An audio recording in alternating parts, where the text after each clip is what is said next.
Hello everyone, केम छो बधा। आज આપણે બનાવશું ચોળાનું શાક, જેને બ્લેક આઈ બીન્સથી પણ ઓળખવામાં આવે છે। ચોળા એટલા બધા ન્યુટ્રિશિયસ હોય છે, પણ આપણે વધારે ને વધારે રાજમાને છોલે જ બનાવીએ છીએ। તો આ ચોળાને ઘરમાં વારંવાર બનાવવા પણ જોઈએ, કારણ કે એમાં એટલા બધા ન્યુટ્રિયન્ટ્સ હોય છે અને બહુ જ હેલ્ધી હોય છે। મેં આ રેસીપીને એટલી સરળ રીતે અને ટેસ્ટી બનાવી છે કે આને ખાયા પછી તમને ઢાબા કે રેસ્ટોરન્ટમાં ખાવાની ક્રેવિંગ બિલકુલ નહીં થાય। તો ચાલો જોઈએ ચોળાની રેસીપી મારી રીતે। આ ટેસ્ટી અને હેલ્ધી રેસીપી બનાવવા માટે મેં અડધો કપ ચોળા લીધા છે। તમે ચાહો તો જે નાની દેશી ચોળી આવે છે એને પણ યુઝ કરી શકો છો। 3 થી 4 વાર સારી રીતે પાણીથી ધોઈ નાખ્યા છે। આખી રાત વધારે પાણી નાખીને પલાળી રાખ્યા હતા। તમારી પાસે ટાઈમ ઓછો હોય તો ગરમ પાણીમાં પલાળીને રાખો તો પણ 1 થી 2 કલાકમાં સરસ રીતે પલળીને રેડી થઈ જશે। પણ મેં એને 8 થી 10 કલાક માટે પલાળીને રાખી મૂક્યા હતા। તો તમે જોઈ શકો છો એ સરસ રીતે પલળી ગયા છે અને એનું વોલ્યુમ પણ વધી ગયું છે। હવે આ શાક માટે એક મસાલો તૈયાર કરી લઈએ। આ મસાલો શાકમાં એડ કરવાથી તમારી શાકનો ટેસ્ટ એકદમ ડિફરન્ટ થઈ જશે। તો એના માટે સૌથી પહેલાં અહીંયા સૂકું નાળિયેર લીધું છે 3 ટેબલ સ્પૂન।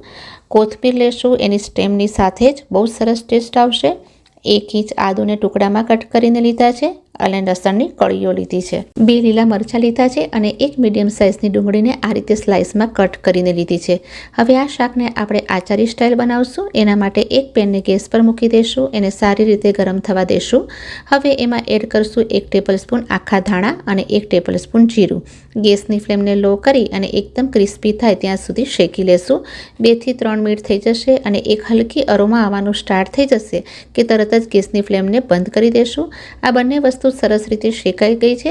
ધાણા અને જીરું નાખવાથી આ શાકમાં આચારી ફ્લેવર આવશે। હવે એક પ્લેટમાં નીકાળી લેશું અને એને ઠંડુ કરવા માટે સાઈડ કરી દઈશું। એ જ પેનમાં 1 મોટી ચમચી તેલ નાખશું। તેલ ગરમ થાય એટલે એમાં ડ્રાય કોકોનટને ફ્રાય કરી લેશું। વધારે એને ફ્રાય નથી કરવાનું, 1 મિનિટમાં જે હલકો ગોલ્ડન કલર પકડી લેશે। ગેસની ફ્લેમને મીડિયમ રાખશું તો કલર બહુ સરસ આવી ગયો છે। તો ગેસની ફ્લેમને બંધ કરી દઈશું અને એને વધારે ફ્રાય નથી કરવાનું, નહીંતર એ કડવાહટ પકડી લેશે। એને પણ એક સેપરેટ પ્લેટમાં નીકાળી લેશું। હવે એ જ તેલમાં આપણે ડુંગળી નાખી દઈશું। એને પણ 1 થી 2 મિનિટ માટે સોટે કરી લેશું।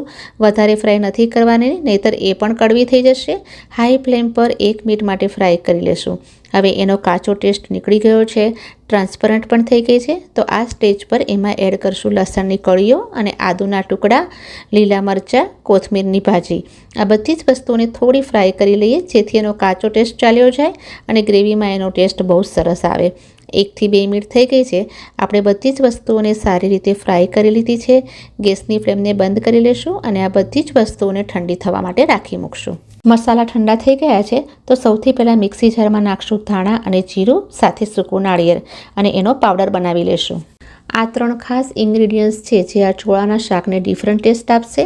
આ ત્રણેય ચીજોને આપણે પહેલેથી જ ગ્રાઇન્ડ કરી લેવાની જેથી ફાઇન પાવડર મળે। હવે એમાં બાકીની ચીજો એડ કરી લઈએ।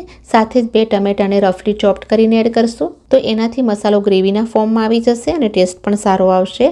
એમાં આપણે બિલકુલ પાણી નથી નાખવાનું। તો તમે જોઈ શકો છો કે પાણી વગર જ ટમેટાથી આ મસાલાની પ્યોરે રેડી કરી લીધી છે। હવે આ શાક બિલકુલ જલ્દીથી તૈયાર થઈ જાય એના માટે આપણે પ્રેશર કુકરમાં બનાવશું। મીડિયમ ગેસ પર કુકરને ગરમ કરશું। 3 ટેબલ સ્પૂન તેલ એડ કરશું। તમે તમારી પસંદગીના હિસાબે વધતું ઓછું કરી શકો છો। તેલ ગરમ થઈ જાય એટલે આપણે જે મસાલાની પ્યોરે બનાવીને તૈયાર કરી છે એ એડ કરશું। જારમાં જે મસાલો બચ્યો છે એ આપણે પાણી નાખી અને લાસ્ટમાં યુઝ કરી લેશું। એકદમ સ્લો ફ્લેમ પર 5 મિનિટ માટે મસાલાને જ્યાં સુધી તેલ રિલીઝ ના થાય ત્યાં સુધી પકવશું। વચ્ચે વચ્ચે ચલાવતા રહેવું। તો જુઓ તેલ સેપરેટ થઈ રહ્યું છે। હવે એમાં પાવડર મસાલા કરી લઈએ।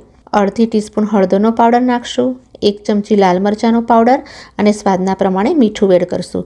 બધા જ મસાલાને સારી રીતે મિક્સ કરી એને ફ્રાય કરી લેશું। કવર કરી અને 2 થી 3 મિનિટ માટે એને પકાવવા માટે મૂકી દેશું।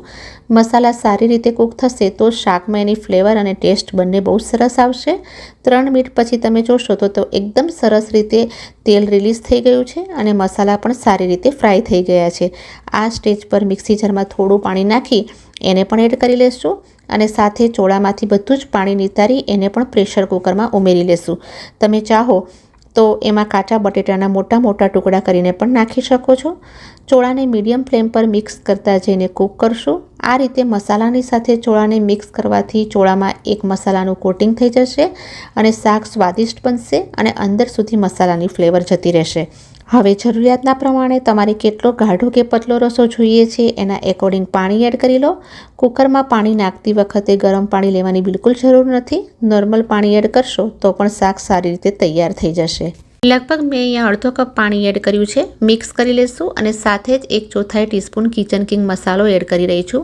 જો તમારી પાસે કિચન કિંગ મસાલો ના હોય તો નોર્મલ ગરમ મસાલો પણ તમે લઈ શકો છો. હાઈ ફ્લેમ પર એક બોઇલ આવવા દેશું. તો બોઇલ આવવાનું શરૂ થઈ ગયું છે. કુકરનું ઢાંકણ કરી દેશું બંધ અને ગેસની ફ્લેમને મીડિયમ કરી દેશું. 2 વિસલમાં જ આ શાક બનીને રેડી થઈ જશે. તો અહીંયા તમે જોઈ શકો છો કુકરને મીડિયમ ફ્લેમ પર મૂકી દીધું છે અને વિસલ પણ લઈ લીધી છે અને કુકરના પ્રેશરને નેચરલી રિલીઝ થવા દેશું. તો આ જો આપણા ચોળાનું શાક તૈયાર છે. હવે એના ઉપર થોડી કોથમીર ભભરાવી દેશું. તમને પસંદ હોય તો કસૂરી મેથી પણ નાખી શકાય. આ સ્ટેજ પર મિક્સ કરી લેશું. તો જુઓ એકદમ ટેસ્ટી, હેલ્ધી અને ફ્લેવરફુલ શાક તૈયાર છે. જો તમને વધારે ગ્રેવી જોઈતી હોય તો કુકરમાં થોડુંક પાણી વધારે એડ કરી લો. તમે આ શાકને રોટલી, પરોઠા કે રાઈસ સાથે એન્જોય કરી શકો છો. નોર્મલ મસાલા સાથે બનાવેલું આ હેલ્ધી ચોળાનું શાક જો પસંદ આવ્યું હોય તો પ્લીઝ વિડીયોને લાઇક કરો, શેર કરો અને સબસ્ક્રાઇબ કરવાનું બિલકુલ ના ભૂલશો. જલ્દીથી મળીશ નવા વિડીયો સાથે. ત્યાં સુધી take care and thanks for watching.